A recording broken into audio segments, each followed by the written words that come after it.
Everyone, welcome to my channel simple learn. इस video में हम देखेंगे what is intelligence. Intelligence is related with the reasoning, that is it is the ability to adjust with the environment, ability to learn, ability to carry out abstract thinking, abstract reasoning. ये एक ability है adjust करने में किसी भी environment में, या फिर लर्न करने की एबिलिटी, या फिर एब्स्ट्रैक्ट थिंग, जो भी हम सोचते हैं हमारे दिमाग में अगर कोई चीज़ है, किसी के बारे में अगर सोचते हैं तो उसको सोचने की कैपेसिटी, एबिलिटी को कैरी आउट करता है हमारी इंटेलिजेंस। नेक्स्ट इज दो टाइप की थिंकिंग होगी। First is emotional thinking, second is rational thinking. Emotional thinking में कोई भी लॉजिक नहीं होगा, बट रैशनल थिंकिंग में रीजंस होंगे कि हम कोई काम क्यों कर रहे हैं, that is rational thinking. So next is intelligent quotient.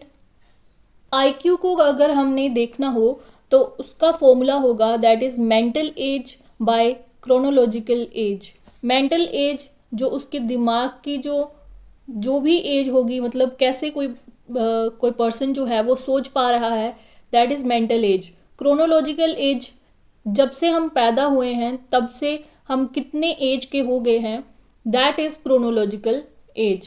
So mental as और क्रोनोलॉजिकल एज को अगर हम डिवाइड कर दें और मल्टीप्लाई कर दें बाय 100, दैट इज आईक्यू। हम आईक्यू को फाइंड कर सकते हैं। और ये जो फॉर्मूला था ये विलियम स्टर ने दिया था इन 1912 में।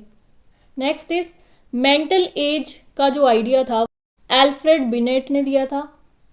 Next is also first test of intelligence test जो था वो एल्फ्रेड बिनेट ने ही किया था। इनको हम फादर ऑफ इंटेलिजेंट टेस्ट भी कहते हैं। नेक्स्ट इज अगर मेंटल एज जो हमारे दिमाग की जो सोचने की क्षमता है या फिर चीज़ों को अडेप्ट करने की क्षमता है, वो अगर ग्रेटर होगी क्रोनोलॉजिकल एज से, हमारी एज से, जो हमारी एज है उससे हमारा दिमाग जो है वो ज़्यादा होगा, तो उसे अबव एवरेज कहेंगे। अगर mental age less than chronological age होगी तो उसे हम बिलो एवरेज कहेंगे। Mental age is equal to chronological age हो गया तो हम उसे एवरेज कहेंगे, एवरेज पर्सन है। देन क्लासिफिकेशन ऑफ टाइप्स और आईक्यू, कौन कौन से क्लासिफिकेशन की गई है एक पर्सन में और उनकी आईक्यू कितनी हो सकती है। फर्स्ट इज नियर जीनियस और जीनियस। जब हम बोलते हैं कि कोई पर्सन जो है वो जीनियस है तब उसका आईक्यू कितना हो सकता है, 140। नेक्स्ट इज वेरी सुपीरियर के केस में 130 to 139, सुपीरियर के केस में 120 to 129। Next is above average. Above average अगर किसी को कहा जाए तो वो 110 to 119 है। Next is normal age. Normal और एवरेज, एवरेज पर्सन की जो आईक्यू होगी वो 90 to 109 होगी। Below average 80 to 89। Next dull, किसी को हम डल और बॉर्डर लाइन पर कब कह सकते हैं, जब उसका आईक्यू 70 to 79 होगा। Moron 50 to 69। Next is imbecile. Imbecile का आईक्यू जो है वो 25 to 49 है। इडियट, जब हम किसी को इडियट बोलते हैं तो उसका आईक्यू जो है वो 0 to 24 तक है। Next is normal probability curve जो होगी, that is bell curve. Bell curve की तरह हम इसको देख सकते हैं। Next is IQ classification in psychiatric use, diagnostic and statistical manual of mental disorder. जब मेंटल डिसऑर्डर होंगे तब उनकी जो आईक्यू है वो कितनी हो सकती है और कौन कौन से मेंटल डिसऑर्डर्स हैं।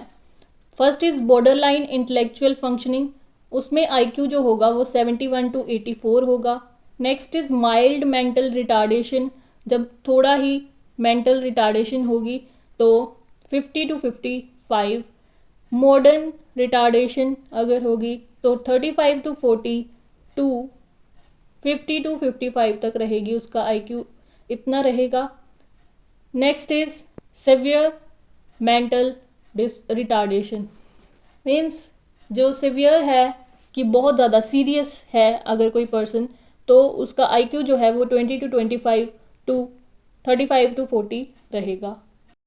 प्रोफाउंड मेंटल रिटार्डेशन के केस में IQ जो है वो बिलो 20 to 25 ही रहेगा। The lowest classification mentally defected sometimes subdivided into 3 classes as, जो mentally defected persons होंगे उनको 3 कैटेगरी में डिफाइन किया गया है और उनका IQ भी दिया गया है। फर्स्ट इज मोरोन का IQ जो होगा 50 to 70, इम्बिसिल का 20 to 50, इडियट का below 20। Next is intellectual disability. Intellectual disability जो होगी उनको हम कौन सी IQ तक हम किसी पर्सन को एजुकेट कर सकते हैं या फिर ट्रेन कर सकते हैं वो दिया गया है। अगर किसी का IQ 50 to 75 है तब हम उसे एजुकेट कर सकते हैं। अगर किसी का IQ 25 to 50 है तो वो ट्रेनेबल होगा, उसको हम ट्रेनिंग दे के ही कोई काम करवा सकते हैं। नेक्स्ट इज अगर 0 to 25 होगा तो वो कस्टोडियल होगा। कस्टोडियल मीन्स जैसे हम बच्चों को बेबी सिटिंग करते हैं, उनको हर एक चीज़ जो है वो बतानी पड़ती है, that is custodial. Next is according to Flynn effect कहता है every decade the IQ of an average population increases.